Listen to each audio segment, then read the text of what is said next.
Takže tě zdravím tady u dnešního videa. Dnes se podíváme na Duclocka, protože má tady bombový studio a chtěl jsem víceméně na to trošku zareagovat. Nezapomeňte dát like a odběr, to budu říkat i ke konci, a nebo to sledování, bych byl rád, kdybyste mě sledovali. Studio Display XDR, což vůbec nevím, co to je to přepal za 85 korun, neznám, neviděl jsem takovýhle monitor, neboli, no prostě nevím, co to je.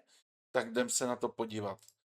Tu prišiel Studio Display XDR. A ja som si povedal, že to není úplne najzaujímavejšia vec sa o nej rozprávať takto na video. Viete, čo som si povedal? Že ho porovnám s ProArt displejom od Asusu, ktorý som k tomu kúpil.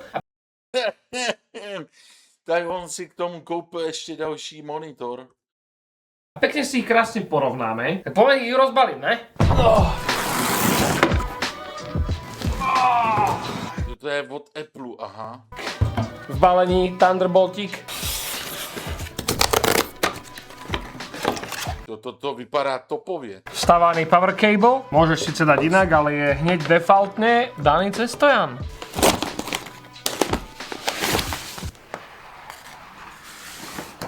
Cikokod ale hinge. Hingeuje. Dosť. 4C je porty s tým, že tu sú Thunderboltiky. A to je celé. Poďme do toho fúknuť MacBooka. Tu dostaneš ešte aj Počkej, aha, on si pořídil monitor do Apple, což je docela zajímavý teda. tutoriál, že kam to zapíchnuť. Bum. Tyjo, dobre ho presvietilo, že? Okay. No, 31,5 palcový Asus Pro Display. S týmto super názvom tu, že PA32UCDM. Na rozdiel od Apple, tuto treba nožik. Krásno, jaký měl nůž. Viděli jste ten nůž? Na rozdiel od Apple, tuto treba nožik. Ty krásno. Joj! Si, to som o tvojom monitor, bo chladničku. Kabliky, bliky, Thunderboltík, Ačko do Cčka, HDMI, power kabel. Jaj, tuto je, že tutoriál, jak to rozbaliť. Aha, to som mal mať ležato. Hopa. Čiže najprv stojan. Takže to dá úplně jinak. Ne, kecám. Když to zatím není rozbalený, OK. Celkom heavy duty stojan. Toto nebudem maturovať nad tým, jak to otvoriť, nie? Tak. Hej, dneska nevím, jestli vůbec vyjde nějaký stream, protože ještě se chystám jít za rodičema, takže teoreticky teď natočím toto videjko a vy uvidíte jenom to videjko, jakoby tu reakci, takže víceméně teď momentálně, jak vidíte, tak reaguju vůbec celkově na koho? Na Duclocka. Boom. Yes. Oh, kare, wow. Ty kokos, ten je docela pěkný, ten monitor.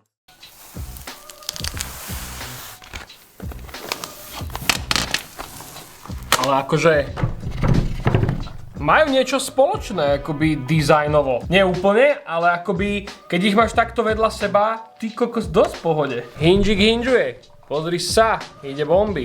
Chápeš, tu máš takýto... Já upřímně bych si takový monitor nekoupil.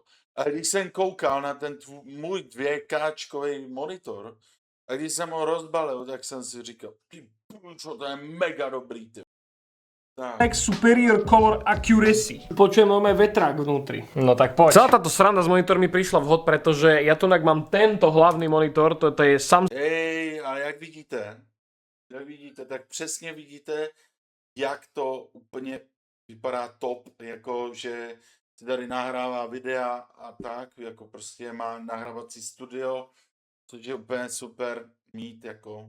Samsungový 240 Hz 4K OLED display, ale ja nerozumiem, prečo oni takýto monitor dávajú, že to je akože smart telka. Čo týmto docelili je to, že aj keď sa snažím eliminovať všetky možné smart telka veci na tomto monitore, tak počas toho, ako on pumpuje viac ako 200 Hz, teda 200 frameov, tak on randomne sa vypína a zapína. Len tak. A kontroloval som aj kábel. Toto už je štvrtý kábel, čo do toho pchám, či už je to DisplayPort alebo HDMIčko. Randomne prebliká. Takže ja si teraz veľmi rád poskúšam tieto monitoriky, pretože budem to swapovať určite a hen tam strihem aj na Macu. A kľudne to tam swapnem za tento Appleacký, je mi tu úplne jedno.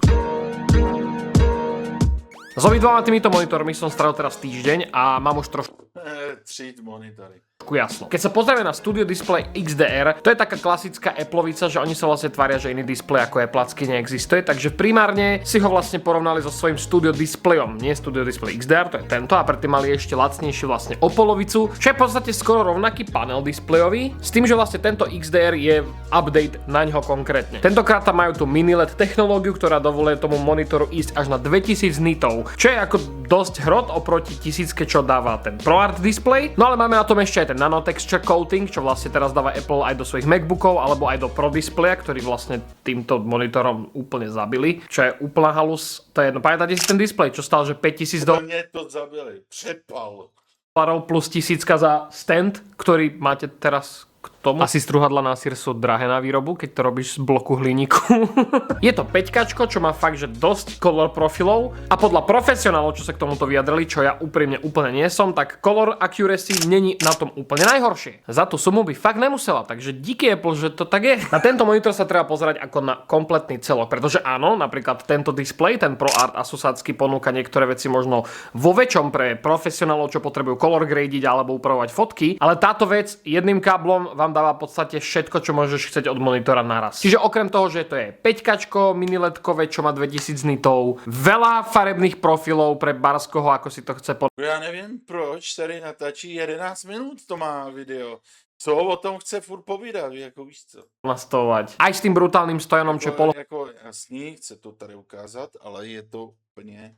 polovateľný jedným prstom. Tak tam máte ešte 12 megapixelovú webkameru a mikrofón vstavaný, ktoré sú ako taký Apple štandard, že to proste funguje dobre na kolie. To vypadá dobře, to vypadá cool. Jedno s druhým, ale máte z hora aj z dola akože dosť brutálne repraky. Hej, takto znejú napríklad na Asuse.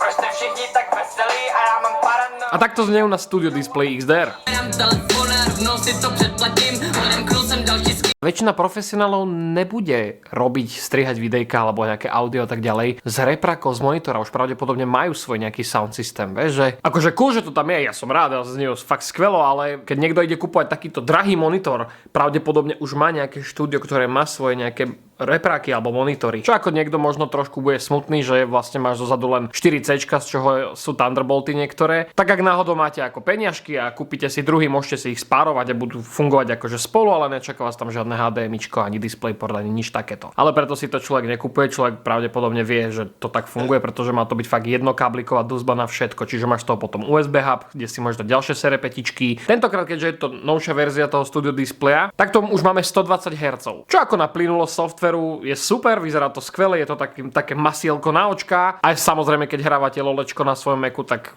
ProArt celková séria od Asusu je mierená takisto na profesionálov alebo ľudí, čo majú nejaké štúdia, chcú tam mať poriadne monitory, ktoré im budú spoľahlivo ukazovať farby tak, ako majú byť. A dokonca tento ProArtový displej má tých color profilov o dosť viac ako Studio Display XDR. Ale sú tu veci, v ktorých tento displej trošku zaostáva. Keď sa pozrieme na ten stand, oproti tomu Macovému je akože pekný dizajnovo, ale není vôbec taký funkčný. Jasné, hinge funguje super a tiež sa dá veľmi jednoducho a pohodlne upravovať výška priamo na tom stande, čo dostanete z krabice, lenže je dôvod, prečo má tento monitor hen túto nohu. Tým ako to je ploché, zakrýva to káble. Máte tam jeden kábel zozadu, ktorý sa síce nedá vytrhnúť, ale prečo by ste robil, ale zakrie ti cable management. Okrem toho Thunderbolt káblu, čo pravdepodobne niekde inde napojíš, ale to je jedno. Môžeš si to pekne skovať za ten stand. Kým si nekúpite nejaké iné rameno, čo sková káble, budete mať proste minimálne ten jeden kábel alebo skôr dva ešte HDMIčko, budete ich vždy vidieť. Čo je vec, čo ako mohli kľudne skopčiť. Ale zase, čo mne sa veľmi páči na tomto displeji, je napríklad to, ako sú ramy tenké. Najtučnejší ram je vlastne zo spodu, kde máte aj Asus logo, čo nie každému úplne vyhovuje. Mne sa napríklad... Tak jako v finále tenký by mě nevadilo, jako displej je úplně